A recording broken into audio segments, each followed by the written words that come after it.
So looking back over the entire kind of the stretch over the 13-year period, do you know how much it was you spent in that time? Did you have like a cumulative number?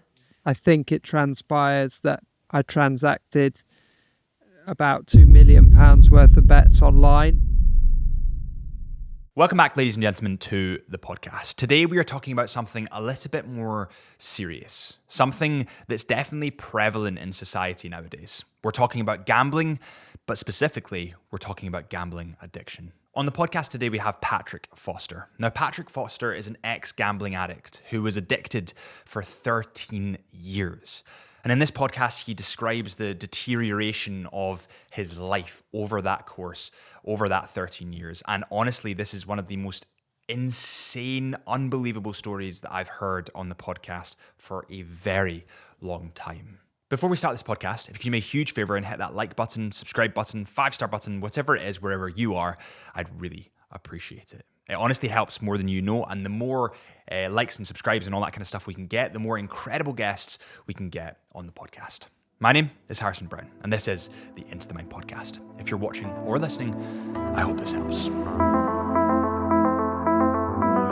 school, and it's wild how quickly things can turn for people, especially when they go down the routes of drugs or gambling or these highly addictive, kind of all-encompassing things that they can go down and the different roads that people can take. How did you take that first step into gambling? Was there like a pivotal moment that you can remember that you got kind of a rush from it and thought, this is amazing, I want to do this more? Yeah, absolutely. I mean, gambling wasn't really part of my life at all until I was 19. It wasn't something that any of my kind of friends at the time did, certainly not my family. I was obviously aware of it, but it wasn't part of my life. I didn't really have any interest in it, to tell the truth. And then kind of shortly after I arrived at university, I was still playing cricket at the time. One Saturday morning, I got introduced to it by a group of friends. It was just something that they did, and we walked into a betting shop in Durham where I was at university. I'd never really placed a bet myself. The only thing I knew about gambling was kind of Dad once a year would put a bet on a horse in the Grand National for each member of the family. And that's kind of what I thought gambling was, to be honest. But yeah, we walked into this betting shop and I didn't really know what was going on. But the moment I walked into this place, I always find it really hard to describe, but I loved everything about it. Being obsessed with sport, there was sport on all the TV screens. Everybody was talking about it. And I was in there, I was kind of trying to take on what was going on. I spent most of the time I was in there watching a guy playing on a machine. He was playing roulette. And I watched him sort of feed £20 notes into this machine for a while, eventually kind of punched it, kicked it, stormed out the shop. And I sort of looked at this bloke and thought, God, what's wrong with him? And I sat down in front of this machine. I actually had £2 in my pocket left over from the night before. I put my £2 in this machine. The last number to come up on the machine was green 0. It was the only number on a roulette machine that was different from all the others. And me being me, I sort of thought, well, what are the chances of it happening twice in a row? So I put this £2 in the machine, just put it all on green 0. And 12 seconds later, it came in. £2 became £72. And I can honestly never, ever explain the feeling that moment gave me. I always say I've never had it before, and the irony is I'd actually never have it again. I understand now I probably spent the next 13 years trying to replicate that feeling unsuccessfully. But the rush and buzz that it gave me, the fact that everybody who kind of saw it went mad, did nothing for an already sizable ego. And it was from that moment onwards that I was hooked. I don't believe that I was addicted immediately, but I use the term hooked because I loved it. And all I wanted to do from that moment on was to do it again, to try and win more money. But actually, it was as much the rush and buzz, that the anticipation of whether the bet would come in or not, that I loved as much as the outcome.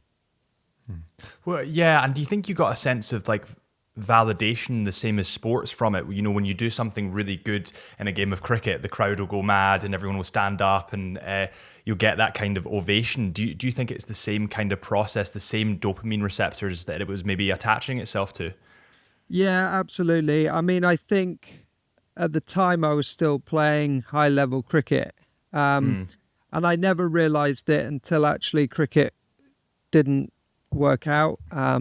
Things didn't materialize as I wanted them to. And a year later, my cricket career was over because I got released. My contract didn't get renewed, and I found that really hard to come to terms with. So gambling at that point started to play a different part in my life, because not only was it a way of kind of escaping the way I was feeling, the fact that I was really struggling to come to terms with it, but more importantly, as you just mentioned, it was actually the closest thing I could find that replicated the feelings that I used to get from playing high level sport, because it gave me this kind of instant response, instant reaction, gratification, validation. And that was really, really addictive. But also being super competitive, which I am and always have been. I would say gambling's like a drug for competitive people, because it's all about winning and losing. And it gave me that on tap. And I just love the fact that I could get everything that comes with that literally at a click of a button. And it's set up to be addictive, as in like the actual casinos as well. They are set up to have no natural light coming in. It's all synthetic light so that you don't know what time of day it is. The temperature is set to the perfect temperature so that you don't need to go to the bathroom as often. You don't find it too cold or too warm. Everything is set up in these casinos that to kind of make them addictive, especially when you look at, you know, your phone, the betting apps on your phone now, they give you fireworks when you win, which obviously you feel good about. It's like a dopamine rush. Is there specific things in these casinos and where you betted that you notice them doing to keep people more hooked? Yeah, I mean, I think there's a lot of debate about some of the practices that go on within gambling and the industry, and I think rightly so. I think there is no doubt that some of the products are very, very addictive. They're actually designed to be that way, as you just said. They're designed to keep you engrossed. They obviously pay out, so it makes you think that that's going to happen, and then they take it away. So there is no doubt that a lot of the products are incredibly addictive, particularly casino games, slots, those kind of things. I think sports betting is slightly different. But there are also practices that go on that mean you remain engaged. And when I wrote the book that I did about my story, I talk about some of the things that used to happen. Like when I used to lose a lot of money very quickly, I used to get rewarded with free bets to basically keep me going and keep me playing. That said, there does have to be some personal responsibility because nobody made me or forced me to place a bet in the first place. I was choosing to do it. When I first started gambling, I recognized that you could lose and that if you lose, that money was gone. But I think the fact that there was always something pulling me back. And as you say, the addictive nature of a lot of these things mean for some people who are that way inclined, who have that sort of personality, which I'm a big believer in, it is a bit like a drug. And I talk about it being my drug of choice for numerous different reasons. And that's where actually, when I sort of stopped and all people became aware of what was going on, what I found really difficult is when people's response was, well, it's gambling, you're an idiot, why didn't you just stop? Because there was this kind of lack of appreciation and understanding that for me, it was just like being addicted to a drug that you put in your body. I knew I needed to stop. In many ways, I wanted to stop. I simply couldn't. And I needed that fix, that hit, that dopamine rush that came with it for so long. And obviously, the longer it went on, the more I needed, the bigger the win needed to be, the more frequently I needed to do it. Do you have any form of ADHD? Very good question. I am almost certain that I do. I have never been diagnosed with ADHD. I know a lot of gambling addicts who retrospectively, when they are in recovery, get diagnosed with ADHD. I know that there is a lot of research being done. There are very strong links to people who are ADHD, who suffer from issues with particularly behavioral addictions. And to me, it all makes sense. The only reason I haven't gone down that route is because whether I have or not, I now have such strong self-awareness, which I never used to. I'm able to kind of self-manage it. I'm at peace with that.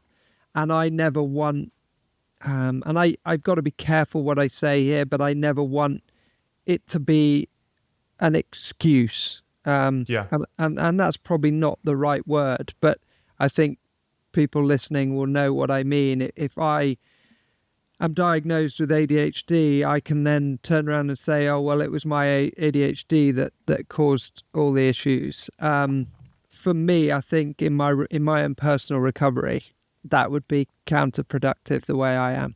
But I know that there is some very strong links, and it all makes perfect sense. And as I say, I probably exhibit a lot of the behaviors and characteristics of somebody who is diagnosed ADHD. Yeah. You definitely find it's more prevalent. I don't want to generalize, but people with ADHD have particularly addictive personalities because they kind of idle on just a slightly lower level of dopamine than the normal person. So constantly they're trying to reach that normal level. And if you're dopamine hitting, say, on gambling or drugs, it's something that you need more and more of because the more you hit on it, the less dopamine it releases. And that's why something like that can transform so quickly into a really serious addiction. Was there a point that you kind of identified where it was no longer, once every weekend, it was becoming once a day, and then it was maybe upping the hours of how long you were in the gambling? Was there a point that you identified that you were kind of addicted to gambling? Yeah, there were numerous points, I think. And I always look back now and I say, well, even from the beginning, I recognized that my relationship with it was different from a lot of people around me, because no amount was ever kind of enough. I always wanted to do it more. But also there was, from a very early stage, there was a lot of kind of secrecy around it, because I used to do it with other people and there was transparency, but then I would do it a second, a third, a fourth time a day without anybody else knowing about it, and I didn't want other people to know about it. And I just needed to do it more for it to be bigger than other people. I guess the point where I really recognized that I had a serious addiction was kind of fast forward a few years. I'd left university, I was working in the city, and I had a huge win. I won £35,000 off a football accumulator in 2010, Jeez. which is obviously a life-changing sum of money. And my reaction to that was very different to what it would be for normal people, in the sense that I didn't tell anybody I won that money that night. I lost it in the matter of weeks. And then when it was gone, I wanted it back, and I wanted it back as quickly as possible. And I started trying to win it back. And it was at that point that I recognized I had a serious problem, because actually that's not normal behavior. Firstly, most people would have been shouting from the rooftops that they'd won £35,000. They probably would have done something sensible with it, but not me. And so that was probably the biggest telling point. And I always talk about this, but kind of 6.5 months later, once the money had gone, I was starting to get myself into debt. It was starting to impact all other areas of my life. It was impacting me financially, of course, emotionally. I was struggling with my mental health. I was putting on a lot of weight. The signs were there, and I knew them. And that was the point where my biggest regret is not doing something about it. And actually, I changed my career. At that point, I went from working in the city to becoming a teacher, because I honestly believed that if I changed the environment I was in, my lifestyle, that drastically, that would get rid of the problem and that would solve it. And that was the only reason I did it. And of course, by that point, it was too late, because I was addicted. And £35,000, was that your biggest win? That's humongous. Yeah, I mean, it didn't transpire to be my biggest win, because at the end of my story, at the kind of culmination, I had another win, which was huge, which I subsequently kind of put on the final bet I ever placed. But at that point, it was the biggest win I'd had by a distance. And this was the point which I never understood until I stopped, where it became like a drug. Because now, for me, if I didn't win that amount of money, it didn't give me the same feeling, the same rush, the same buzz. And I essentially started trying to win that amount of money every time I did it by increasing my stakes. And that was where it sort of spiraled completely out of control. And I always say to people now, of course, gambling is kind of sold as a form of entertainment and a hobby. And yes, it is in some ways, or it is for some people. But people gamble to win money. That's why you do it. And when you win is actually when you're most vulnerable. A lot of people don't realize that. And most people I know who go on to have a pathological gambling addiction, they have a big win. It's all relative, what that big win is for people, but they have a big win at some point, and that's often the catalyst for problems further down the line. So I always say to people now, if you ever do have a big win, which is of course what you're trying to do when you gamble, the best thing you'll ever do is get out and never do it again. Yeah, and I've seen this amongst my friends. You know, I've got people that I've been in a casino with, and they've won £40 and they walk away from the table. Yes. But then I've also got other friends that win, you know, maybe £100 and it's straight back on, whatever it might be, blackjack, whatever it is, it's straight back on. And it's almost like a compulsion, like they can't help themselves from doing it. But there is some people that seem to have the willpower to say no. Is there a different personality type that you think can do that rather than keep placing the bet? Yeah, absolutely. And I'm not stupid. I recognize that there are lots of people that gamble and don't have a problem with it. They're not gambling addicts like I was or am. But I think it is about understanding yourself and your relationship with it. And I knew that pretty quickly. I have an incredibly addictive personality. I'm obsessive. I'm compulsive. My addictive personality manifests itself in all sorts of weird and wonderful ways now. The difference is I'm at peace with it. I'm able to manage it. And I recognize that with gambling, it is something that I simply cannot control.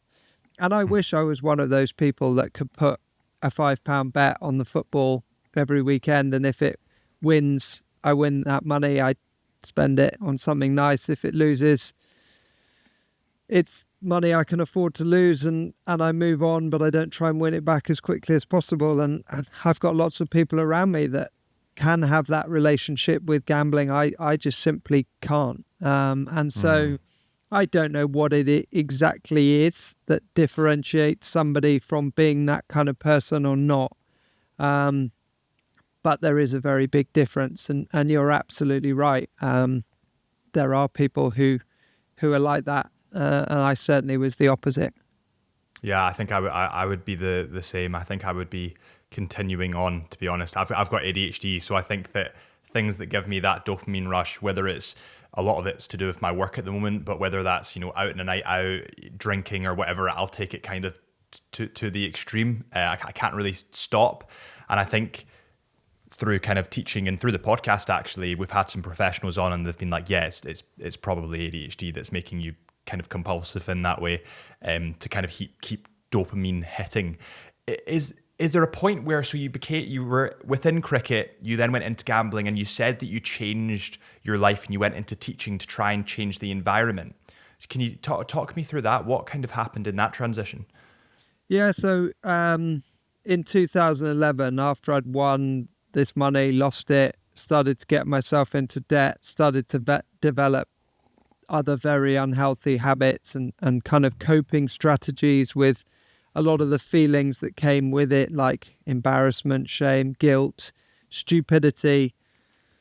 I honestly, as I said earlier, I thought, well, if I just take myself out of this environment, out of London, and become a teacher, that's not how teachers will behave. I won't have the time. I won't have the same amount of money.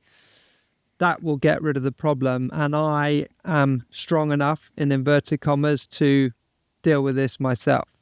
So I moved out of London. I moved to Oxford, where I got a job teaching. And actually for a few weeks, it did help because I didn't do these things quite as much. My lifestyle started to improve slightly.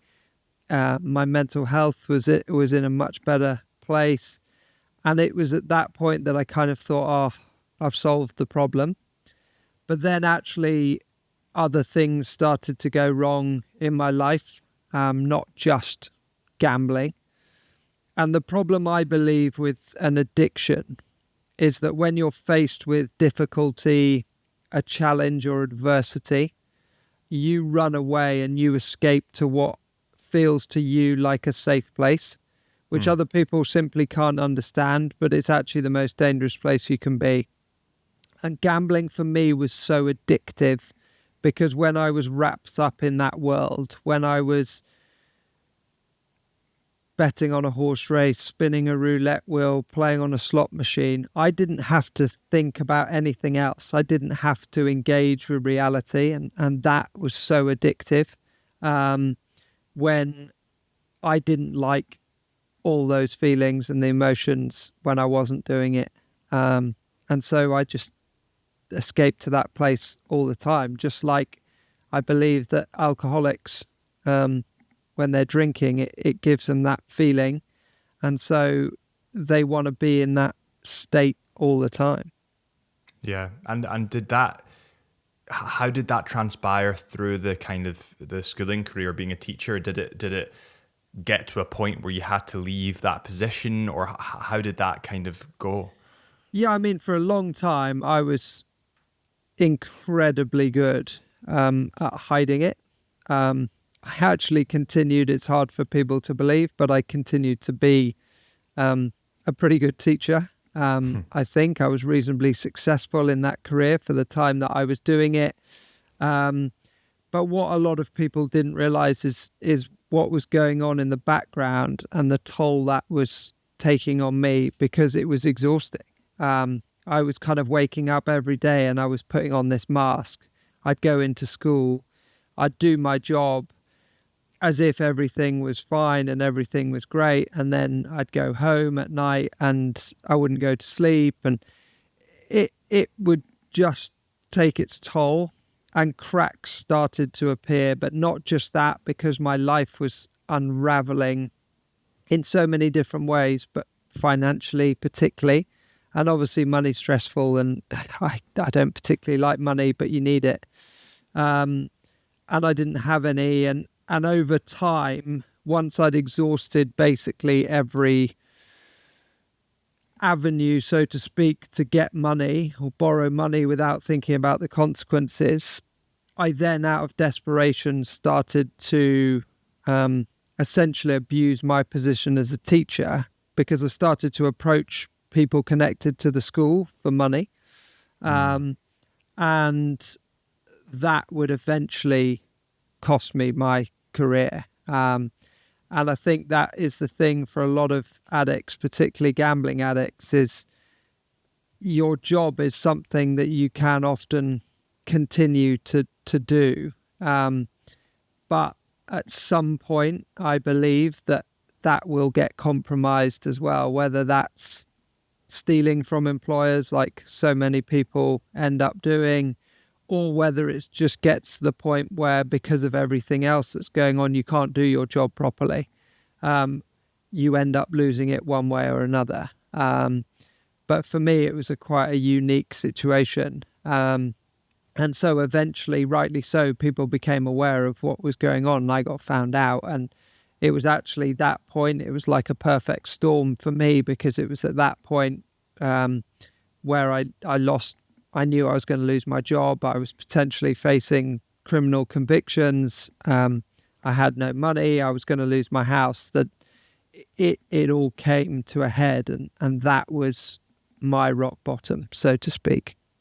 And how did that work? So did you speak to your students and request that the parents were giving money, or did you speak to the parents directly, or how did that kind of work? Yeah, I went directly to the parents because of the type of school that I worked in. I had sort of relationships with parents. I had direct contact with them. I wasn't stupid. I recognized that some of these people were wealthy people. I had good relationships with them, and I'm not proud of what I did, but I started to abuse those relationships because I basically lied to people, and people ultimately liked me. They respected me. They were worried about me, and because they had the money to lend me, and I was promising to pay them back, it seemed okay. But I couldn't, because I was obviously gambling it all away. And actually, I knew at some point I was going to get found out. I had to. I just didn't know when that was going to be. And as I say, it all came to a head in March 2018 when I was found out. And that's when things kind of spiraled or descended in a short period of time into kind of the mayhem that ensued, that looking back was actually the best thing that happened. I was going to say that. Do you think in the back of your mind you maybe wanted to be caught, you wanted to be found out so that people could give you the help? I feel like with gambling especially, there's such an element of shame to it that men particularly, they don't like to talk about this kind of stuff. And I think that people go down such a hole because they actually just need other people to realize what they're going through. Does that kind of make sense? Without doubt. It's really hard to explain or articulate unless you've been there, but the stigma and shame that is attached to a gambling addiction is so strong and so powerful. I could not admit it to people. I didn't want to admit it to people. I would never ever belittle any other addiction, but I honestly think if I was addicted to drugs or alcohol, I think I would have found it easier to admit it, because I think it's more acceptable. People understand it. They go, okay, I can see that. I can see how you would get addicted to those things. But gambling, it's like you think in your head people are going to think, well, you're just an idiot. And there is no doubt that right at the end, when it had become a matter of life or death for me, I wanted to get found out. I was so desperate for the help that I eventually got. I knew I needed it, but it took me to lose everything, or almost everything, to make that decision, or to tell somebody. And I guess that's part of the reason why I share my story now, in the hope that it might encourage people that aren't quite at that point, who are struggling, to do something about it sooner, because actually people's reaction is often very different to what you think it's going to be. And the sooner you address the problem, the less big or bad it will become. But I think the other complication about a gambling addiction is the irony of it is, weirdly, the only thing you ever think's going to solve it is the thing that's caused it in the first place. No alcoholic has ever tried to drink themselves sober, but as a gambling addict, you think, well, it's all about money. If I can win all the money back, if I can pay off my debts, if I can get rid of the financial problems, everything else will be okay. And so many people who are in that deep hole, they are always saying to themselves, okay, I'm going to keep going till I win the money back, till I get myself even or financially stable, however you want to describe it, and then I'll stop. But actually, they need to understand it's got nothing to do with the money. And no amount of money would actually ever be enough for a gambling addict like me.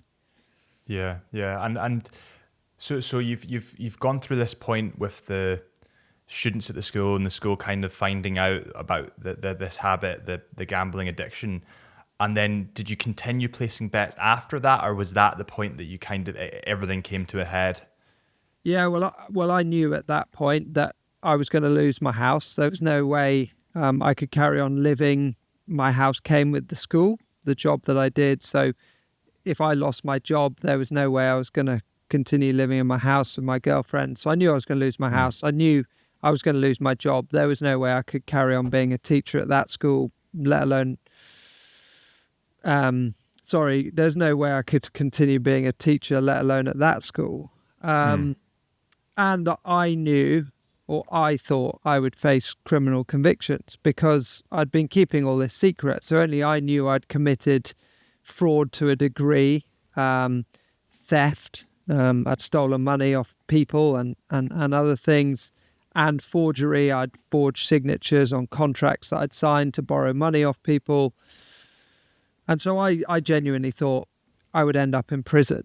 And as I said, of course, what I should have done at that point is I should have kind of reached out for help, but I thought I could gamble my way out of it. And it happened to be the start of the Cheltenham Horse Racing Festival, the biggest horse racing festival in the world, completely coincidentally. And I thought that gave me the perfect opportunity to essentially try and win all the money back. I thought to myself the whole way through this period that I would still lose my house and my job, but at least I wouldn't be in prison. I can pay everybody back and ultimately life can continue. But if that didn't happen, then I had no option but to end everything. And so it really had become a matter of life and death. And essentially what happened is during that week, I lost. It was so stressful. I did it all day, every day. And then on the Thursday, and this was having borrowed a huge sum of money off somebody I'd told a lie to. And on the Thursday, I basically started to lose everything really quickly. And I started to lose hope, and I thought, well, that's it. And I then put a whole series of speculative bets on, ridiculous accumulators that not even I thought had a chance. And I then had one bit of luck that I don't believe will ever happen again, when essentially one jockey won most of the races. I had it in this accumulator amongst various different bets. And suddenly the money I'd started with at the beginning of the week had become £58,000. Jesus. that's obviously an extraordinary amount of money. It's a life-changing amount of money. But to me, at that moment in my life, it was honestly worthless. It was a number in the top right-hand corner of a computer screen that had to be 10 times that amount to pay off all my debts. And so the following day, out of desperation, because I knew not only was it the end of the festival, but that was kind of the point where I was in my next meeting and everything was going to come to a head. I did the most stupid thing and I put it all on one bet, on one horse in one horse race, the Cheltenham Gold Cup in March 2018. And I said to myself at that point in my life, if that horse wins, I'll win the money back. And I honestly believed I would pay everybody back. It would get rid of the debts. Yes, I know I'll still lose my house and my job, but life can go on. If that doesn't, then I'm going to do the unthinkable and kill myself. I watched the horse come second by a couple of lengths in what people regard as one of the greatest races ever. Not for me. My whole world came crashing down. And yeah, I then, over the course of the next 48 hours, I attempted suicide in various different ways. And eventually, before doing the unthinkable, I reached out for help, which was obviously the best decision I ever made. I decided that I had no option but to tell somebody, and I, at that point in my life, could only tell one person, and that was my best mate, who happens to be my little brother. There was numerous different reasons why it was him, but I essentially told him. Unfortunately for me, he responded in a way that saved my life. I don't think he appreciated quite where I was or what was about to happen and the proximity to it. Otherwise, I think he probably would have reacted differently. But his reaction was what I needed to hear. And it stopped me doing what I was about to do, because it made me think about other people, not just myself. And I thought to myself, I can't do this to them. And so I didn't do what I was about to do. Obviously, the best decision I ever made. And I always say, stood there in a complete state. It was probably the best feeling I've ever had, because I felt so relieved. I had finally told people I was dealing with this problem that I really couldn't deal with myself, and I could get the help that actually deep down I was so desperate for. And I knew at that point that didn't solve everything, but it meant I could move forward. And it was just the start, but it was the biggest and by far the hardest thing to do. But from that moment, everything got easier. Yeah, and I think that, you know, the problem shared is a problem halved. It really does mean something. And I think, like, even thinking of problems that I had when I was younger, and I would speak to a pal, and it really does lift a weight off your mind. Like, it truly does alleviate so much stress. What was it that your brother kind of said to you that made you stop and think? How come what he said to you hit you harder, if that makes sense, than other things? Yeah, I mean, he's a very different character and personality to me. He's pretty direct. He's pretty sort of matter of fact about things, and whilst being empathetic at the same time, of course. But essentially what he said to me was, look, I don't understand, and I will never understand what can be that bad. But he basically said, please don't you dare do what you're about to do, because I and others will really struggle to cope. So he said, whatever is going on, we all know that you're facing struggles, although you might not think we know. But you've got to talk to us, and you've got to be open, you've got to be honest, and we're going to support you, and we will get through this together. And that is what I needed to hear. And that's what made a difference. And of course, then when I came clean to my family, my girlfriend at the time, who's now my wife, people's reaction was so different to what I thought it was going to be, because I'd played in my head that everybody was going to go mad, people were going to disown me. That wasn't the case. But I also, I have to be careful how I say this, but I also needed some tough love, in the sense that I needed to also be told that in order to stop, in order to do something about it, it had to come from me, and that other people weren't going to be able to do it for me, and that actually people would support me through thick and thin and all the challenges that come with it, but you've got to do something about it, and you've got to drive this, and you've got to want the help, and commit to it, and you're going to have to stop. But knowing that made it so much easier, and that was just the start of what has been a very long journey, but one that has been, I mean, life-changing is the biggest understatement ever. It's feels like I've given up one thing to get everything back. Yeah. No, that's incredible. And kind of looking at the gambling industry now, has it changed at all since you've been, because you stopped gambling in 2018, and am I right in saying that? Yeah, I mean, it has changed. There has definitely been some positive steps, some steps in the right direction. There is no way that what happened to me would happen as often or as easily as it did now, because there is a lot more awareness of gambling addiction. They are doing more to protect vulnerable people. That said, whilst there is a lot more going on in the kind of making gambling safer space, the accessibility is only increasing. The amount of advertising and exposure is only increasing. The number of different ways which you can gamble, which is often dressed up as other things, is only increasing. So whilst elements are improving, there are other things that I believe are kind of counterproductive. I don't believe gambling is as safe or as fair, and I think that's an important discussion as well, as it should or could be.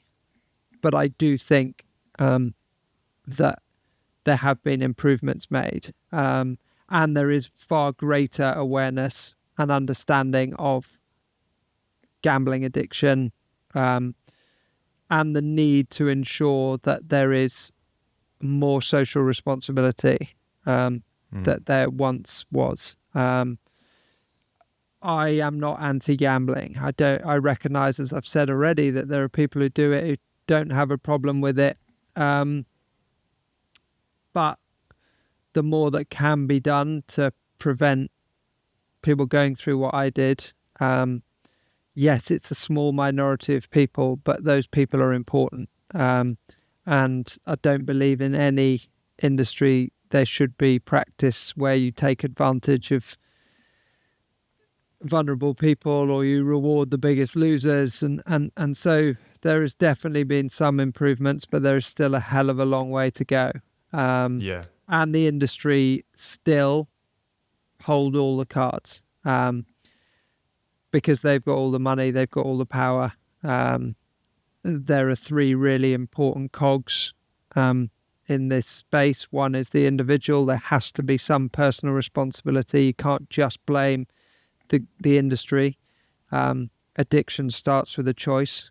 The government have to do more, particularly to protect young people and the next generation, who are kind of my biggest concern, and the industry itself. And those three areas all have to play a part. But at the moment, as I see it, everybody just tries to blame each other. And so the situation doesn't really get any better. Things take so long to happen that along the way there's people who are getting harmed. There will always be people harmed by gambling, but we need to do more to make sure that less people are. Yeah, and dealing with a third party, you mentioned the kind of the triangle there of, the consumer, the government, and also the casinos and the actual businesses that are doing these things. That's the problem, is that nobody will take responsibility. Like when I have employees within my team, and the first thing I do is go over their JD, which is their responsibilities, which they know they're responsible for. But none of these areas are being accounted for, and nobody is accountable. So nobody's gonna try and fix it. And I think it's so wrong. Like, it's unbelievably immoral to start rewarding someone based on how much they lose. Like, oh, you've lost 10 grand, here's a free bet. That is, to me, that is just so immoral. Yeah. And yeah, there's a lot of people that have very, very strong opinions about it. I have tried really hard in my recovery and the work that I do now to try not to get wrapped up in the political side of it. If I'm brutally honest, there are so many agendas. There is so much hypocrisy. It's a very toxic culture.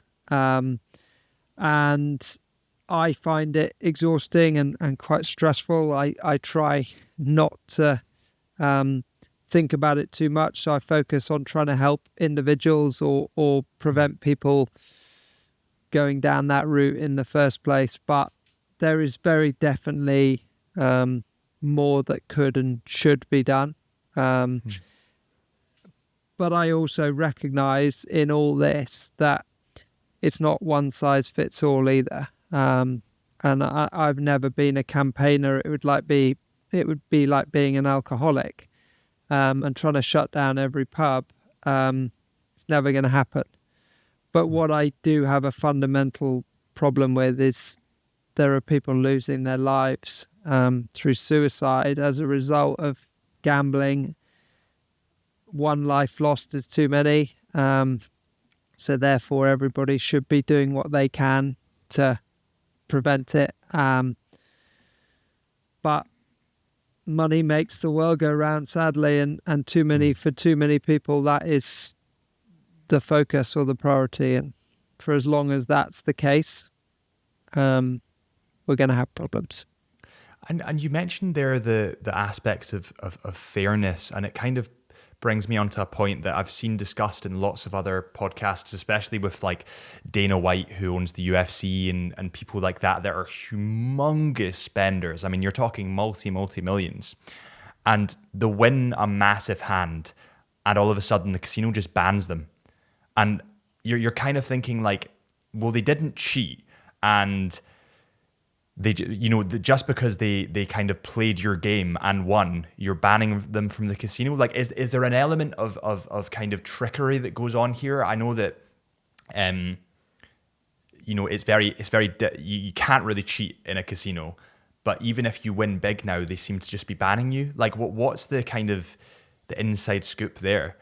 Yeah, I mean, I've been out of the game for 6.5 years now, thank goodness. So I don't really know where we're at with that kind of thing. But what I do know is certainly historically, if you ever took money off them, they were pretty quick to do something about it, shut you down or limit how much you're doing it. And yet if you lost, they were happy to take as much as you wanted. And yeah. I know people that are incredibly frustrated in this space because they now can't gamble. It's money that they can afford to lose. They want to do it. They have a very different relationship with it, and they're suddenly not allowed to do it. And the reason that's the case is because the industry will say, well, it's because we're trying to prevent, but I'm not sure how much truth there is in that. And that's where I said at the beginning, and I'll say it again, for me, it needs to become safer and fairer. And those two things. And I don't believe at the moment it's as safe or as fair as it could be.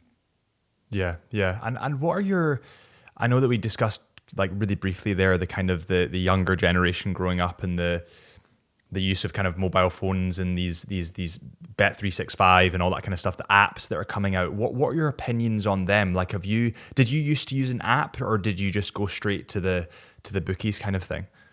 Yeah, I mean, my gambling journey looks very different to what it does now for young people, because I started in betting shops and casinos, and then over time it moved to almost exclusively online, but I also still went into betting shops and casinos. Whereas most people now, most young people who gamble, they'll never ever go in a betting shop in their life, or a casino. They'll just do it online on their phone, which means that it becomes accessible 24 hours a day at a click of a button.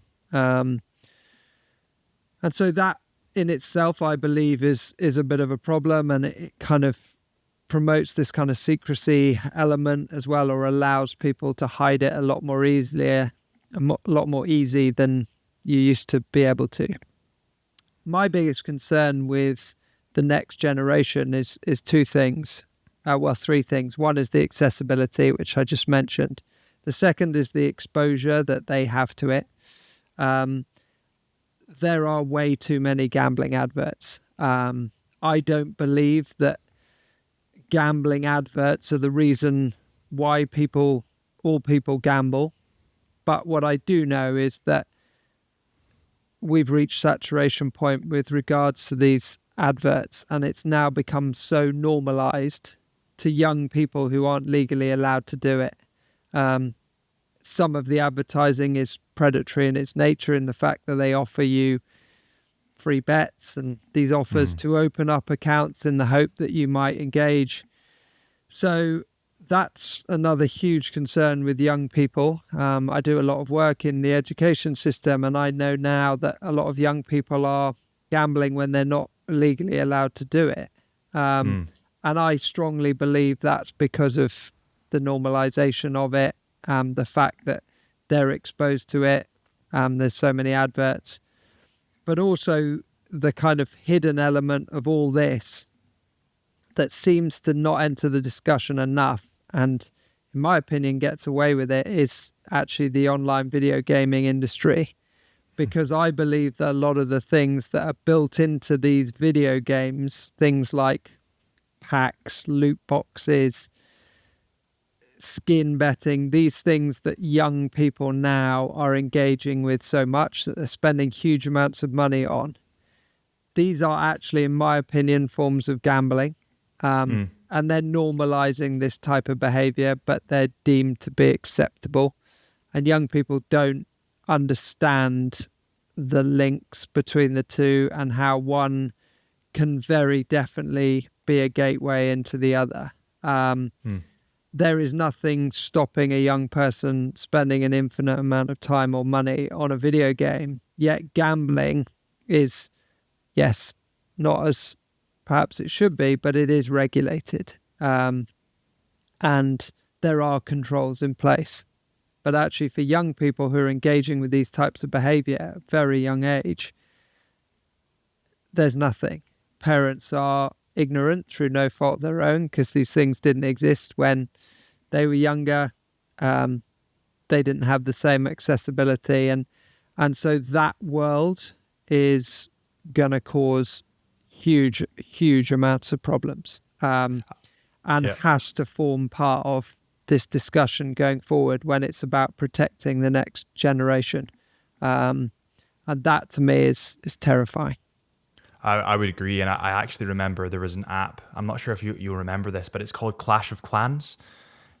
Do you remember that? It was advertised all over YouTube and all that kind of stuff. It was huge when I was in school, like absolutely humongous. And there was a family friend of mine that the son had Clash of Clans on his iPad or whatever it might have been, and it was linked to their Apple account. And all of a sudden, they got a charge for £1,400, and they were thinking, what have I spent on Apple? And it was the kid that was maybe 9 or 10 years old was buying gems so that they could upgrade their palace and all this kind of stuff. And it's like a form of addiction. A game is like a it's like a compulsion to some people. Some people get hooked to gaming. Some people get hooked to pornography. Like these are all things that release dopamine in the brain, and they want you to continue doing what you're doing. And you're so right. Gaming is a gateway into gambling, because you are spending the money on something that you deem to be a dopamine releasing metric, if that makes sense. Absolutely. Once you realize that sort of going up a level or whatever in a computer game is not the biggest and most important thing in the world, you then start to try and replicate those feelings in different ways. And yeah, I mean, there's advertising that goes on with those things that are linked, and there's crossover, and that's the bit that really concerns me. And it's something that everybody needs to be super aware of. Yeah. And when you did get help, when you spoke to your brother eventually, and kind of there was that relief aspect, was there certain avenues that you went down? Was there kind of therapy involved, or how did that work for you to kind of wean yourself off that addiction? Yeah, I mean, I was very fortunate in the sense that the treatment that I was able to access, for numerous different reasons, because it was private treatment, meant that I was able to access that help immediately, which sadly not enough people are able to because of the financial constraint. But yeah, so I went into treatment. I needed to be in a very protective environment where I wasn't able to do these things. And therefore, when I wasn't, I had to kind of understand the reasons why I was doing it. But I also needed to be around other people who were going through similar things, who were feeling the same things, who were doing the same things. And a lot of people say the opposite of addiction is connection, for very good reason. And actually, that was huge for me, because finally I kind of understood that I wasn't the only person who was doing the things that I was doing or feeling those things, and it was okay. And I had to have a long, hard look at myself in the mirror during that time, and it was tough. I had to accept what I'd done. I had to own it.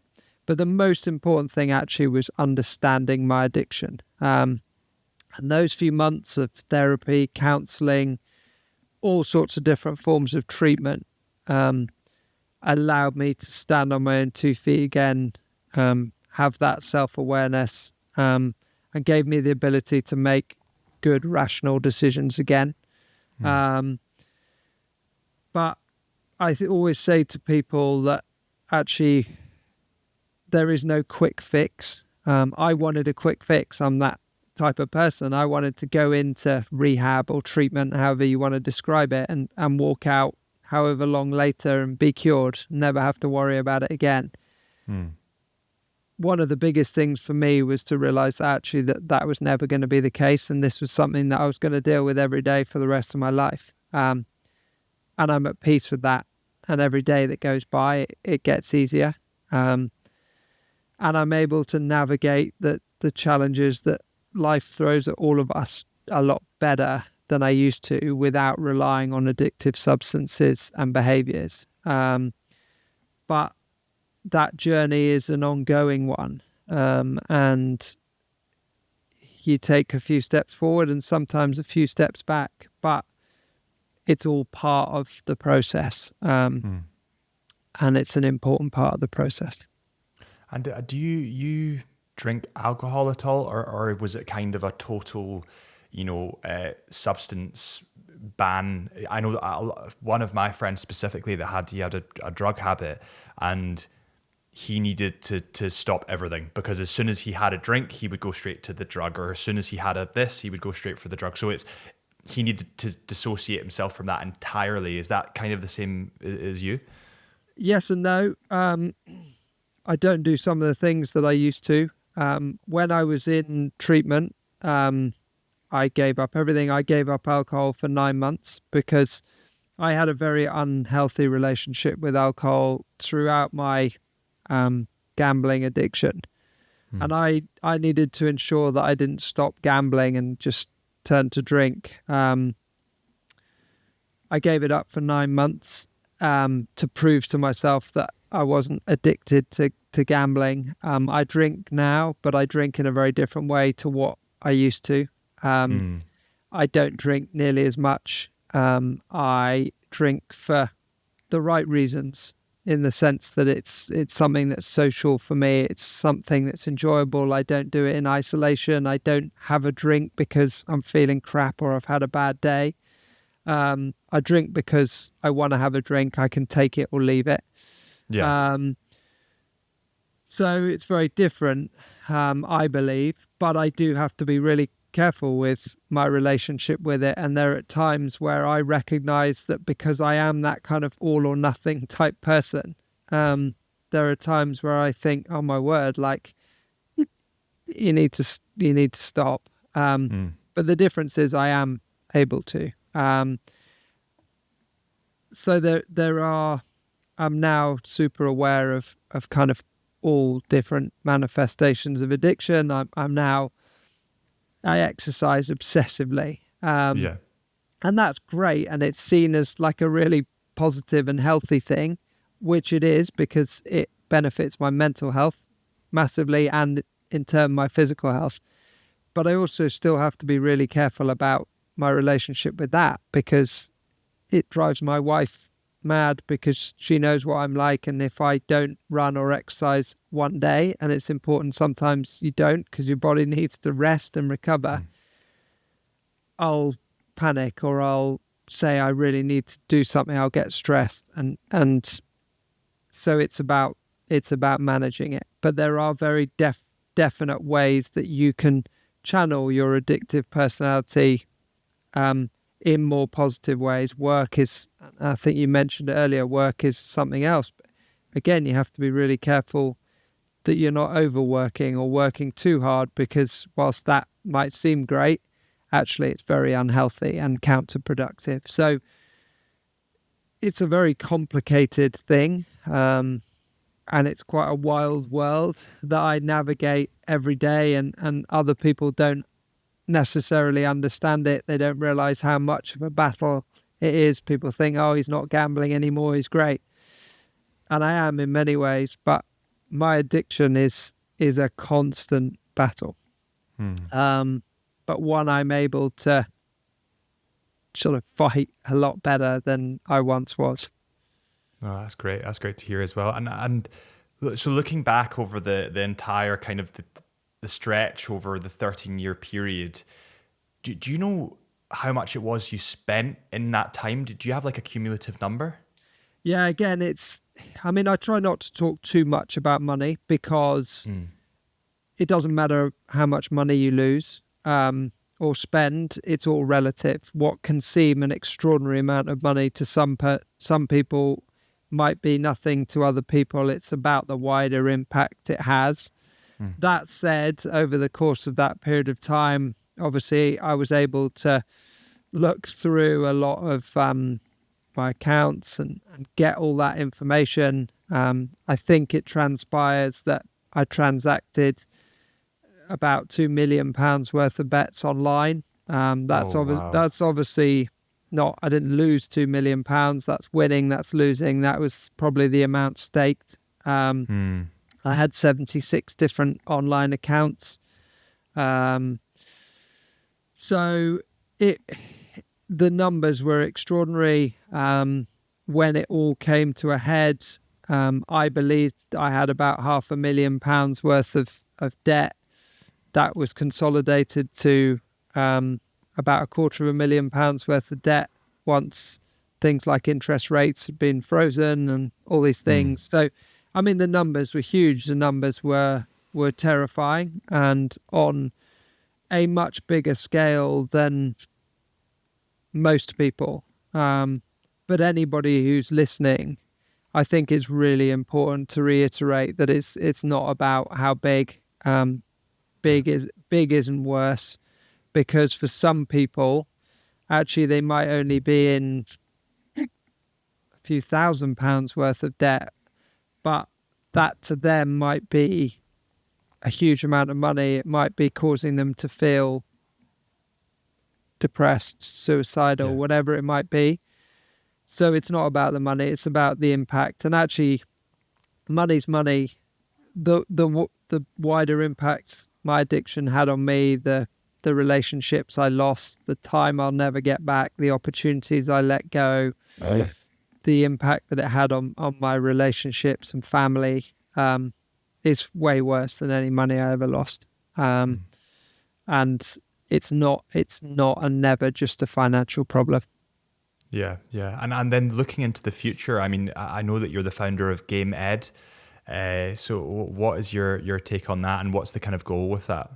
Yeah, I mean, I kind of, once I'd sorted myself out to a degree and focused initially on my recovery, I had a burning desire to share my story with people, to use my experiences to hopefully try and reduce some of the stigma, raise awareness, break down barriers, help people understand addiction and the wider impact.